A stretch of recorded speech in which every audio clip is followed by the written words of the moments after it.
சிங்கக்குட்டிகள் தாழ்ச்சி அடைந்து பட்டினியா இருக்கும். சிங்கக்குட்டிகள் தாழ்ச்சி அடைந்து பட்டினியா இருக்கும். என்ன அப்படின்னு அர்த்தம்? இந்த சிங்கம் என்று பார்த்தோம்னா சிங்கத்துக்கென்று ஒரு ஃபேமிலி இருக்கும். ஒரு ஃபேமிலி இருக்கும். அங்க பாத்தீங்கன்னா ஆண் சிங்கம் என்று ஒண்ணு இருக்கும், அங்க பெண் சிங்கம் என்று ஒண்ணு இருக்கும். அதுங்களுக்கு என்ன இருக்குது? குட்டிகள் அதுகள்லாம் இருக்கும். என்ன சிங்க குட்டிகள், அதான் வேதம் சொல்லுகிற காரியமே. அப்படிக்கும்போது அந்த சிங்க குடும்பத்திலே சிங்க குடும்பம் இருக்காங்க இல்லையா, அதுல குடும்பத்திலே அது இருக்கும் பொழுது யார் தான் வேட்டைக்கு அதிகமாக வேகமாக செல்லுகிறது?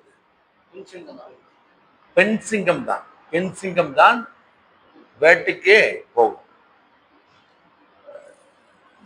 அப்படின்னா ஆண் சிங்கம் வேட்டைக்கெல்லாம் போறது இல்லையா அப்படின்னு கேட்டா அதுவும் போகும். ஆனா எப்பயாச்சும் ஒரு டைம்.